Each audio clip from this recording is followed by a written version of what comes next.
Discipline is not something you either have or you do not have. That is one of the most damaging lies modern culture has sold you. Discipline is not a personality trait. It is not something you are born with. It is not a gift that certain special people received and you somehow missed. Discipline is a neurological condition. It is a state of the brain that is built deliberately over time through specific repeated behaviors that physically change the structure and chemistry of your mind. And the people you look at who seem effortlessly disciplined are not running on some supernatural willpower that you lack. They have simply built the neural architecture that makes disciplined behavior feel automatic. And here is the part that should make you sit up right now. You can build that same architecture. Neuroscience has identified exactly which daily behaviors trigger the kind of neuroplastic change that rewires your brain for discipline at the cellular level. There are 7 of them, and by the time this video ends, you will have all 7. Do not tap out early, because the habits that come later in this list are the ones that separate people who talk about changing from people who actually do it. Before we get into the habits, you need to understand one foundational concept, because without it, none of this will make sense. Your brain operates through neural pathways. Think of them like roads. Every time you perform a behavior, whether it is reaching for your phone or sitting down to do focused work, you are traveling down one of these roads. The more you travel a road, the wider and smoother it becomes. The less you travel it, the more it overgrows and disappears. Neuroscientists call this process synaptic pruning and myelination. Myelin is a fatty coating that wraps around neural pathways you use, repeatedly making signals travel faster and more efficiently. This is why experienced musicians play without thinking, why athletes move without consciously deciding to, and why someone with years of disciplined habits barely has to fight themselves to show up every day. Their discipline road is a 6-lane highway. For most people right now, that road is a dirt path through dense forest. But every single day you use the right habits, you are paving it. Now let us build. Habit 1. Win the first 5 minutes of your morning, not the first hour. The first 5 minutes. Here is why this matters more than any morning routine guru has ever explained to you. Your brain spends the night in a state of high neuroplasticity. During sleep, your brain consolidates memories, prunes unused connections, and essentially prepares itself to be shaped. When you wake up, your prefrontal cortex, the rational discipline part of your brain, is coming back online slowly. In those first few minutes, your brain is in a highly impressionable state. What you do in that window sends a powerful signal about who is in charge. If the first thing you do is grab your phone and scroll, you are immediately handing control to the reactive, impulsive part of your brain, and that pattern tends to dominate the rest of your day. But if the first thing you do is something intentional, even something as small as making your bed, drinking a glass of water, or sitting up and taking 5 deep, deliberate breaths, you are activating your prefrontal cortex first. You are starting the day in the driver's seat. Research on what is called implementation intentions shows that how you begin a behavioral sequence dramatically predicts how that sequence continues. Win the first 5 minutes, and your brain is primed for discipline for the hours that follow. Habit 2. Use your body to command your brain through cold exposure. This is not about being extreme. This is about one of the most powerful and fast-acting neurochemical tools available to you without a prescription. When you expose your body to cold water, whether through a cold shower or cold plunge, your brain releases a significant surge of norepinephrine. Studies show this increase can be as high as 200 to 300% above baseline, and it lasts for hours. Norepinephrine is the neurotransmitter most directly linked to focus, attention, and disciplined action. But here is the deeper reason cold exposure builds discipline beyond the chemical benefit. Choosing to do something uncomfortable on purpose when your body is screaming at you to stop is one of the most direct ways to train the relationship between your prefrontal cortex and your emotional brain. Every time you stand in that cold water and override the panic response, you are strengthening the neural circuits responsible for self-regulation and delayed gratification. You are practicing discipline in its most raw and fundamental form. Start with 30 seconds at the end of your regular shower. Increase by 15 seconds each week. Within a month, you will feel a measurable difference in your baseline ability to do hard things. Habit 3. Practice the one thing rule during your peak performance window. Neuroscience has confirmed what high performers have known intuitively for decades. Your brain has a peak cognitive performance window that typically falls between 1 and 3 hours after you wake up. During this window, your prefrontal cortex activity is at its highest.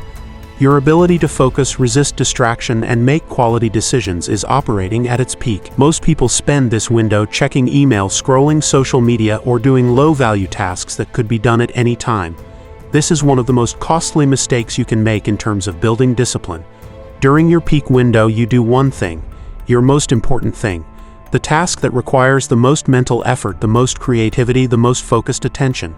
No multitasking, no phone within reach, no context switching. Research from the University of California, Irvine found that it takes an average of 23 minutes to fully regain focus after an interruption. Protect this window like your future depends on it, because, neurologically speaking, it does. Consistent use of your peak window for deep disciplined work strengthens the prefrontal neural pathways for sustained attention faster than almost any other single behavior. Habit 4. Build what psychologists call a commitment device into every important goal.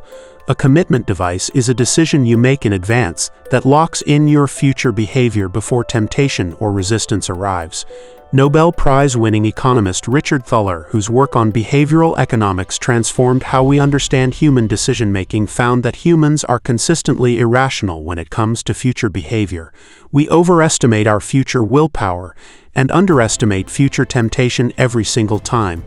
A commitment device removes willpower from the equation entirely. You put your workout clothes next to your bed the night before. You delete social media apps and only allow browser access requiring a long login process. You pay for a class in advance knowing you will lose the money if you skip. You tell 3 people about your goal publicly. These are not tricks. They are neurologically sound strategies that use loss aversion and environmental design to make disciplined behavior the default rather than the exception. Discipline built on willpower is fragile. Discipline built into your systems and environment is bulletproof. Habit 5. Do a daily 5-minute reflection using implementation language. Most people journal in a way that is neurologically useless. They write about feelings without specificity. They write about what happened without connecting it to what they will do differently. Here is what the research actually supports. Studies on implementation intentions pioneered by psychologist Peter Gallwitzer at New York University show that when people plan behavior using the specific format of "when this happens, I will do this," they are 2 to 3 times more likely to follow through than people who only set vague goals. Each evening, spend 5 minutes writing your next day in implementation language. Not tomorrow, I will work out. Instead, when my alarm goes off at 6, I will put on my clothes that are already laid out and walk to the gym before doing anything else. Not I want to eat better. Instead, when I sit down for lunch, I will eat the meal I already prepared before opening any delivery app. This specificity creates what neuroscientists call prospective memory encoding. Your brain literally preloads the behavior into the next day's neural processing, so when the trigger occurs, the response follows automatically without requiring a fresh decision. You are programming yourself the night before. Habit 6. Use strategic recovery to sustain discipline across the entire week.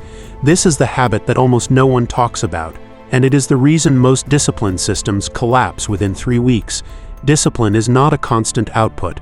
It is a renewable resource that requires deliberate replenishment. Research on ego depletion and cognitive recovery shows that the prefrontal cortex fatigues just like a muscle.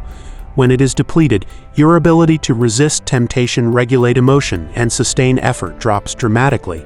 This is why discipline tends to break down in the evenings after long days of decision-making, and why it falls apart on weekends after a hard week. Strategic recovery means you schedule genuine rest with the same seriousness you schedule your most important work. This means real sleep of 7 to 9 hours, because research from the University of Pennsylvania shows that even mild sleep restriction of 6 hours a night produces cognitive deficits equivalent to 2 full nights of no sleep. It means single-tasking rest activities that actually allow your prefrontal cortex to recover. Walking in nature without your phone, deep conversation, creative hobbies, meals without screens. The counterintuitive truth is that the most disciplined people are not the ones pushing hardest every hour of every day.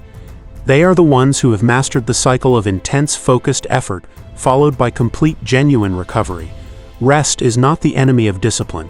It is the fuel discipline runs on. Habit 7. Use identity-based reinforcement to make discipline permanent.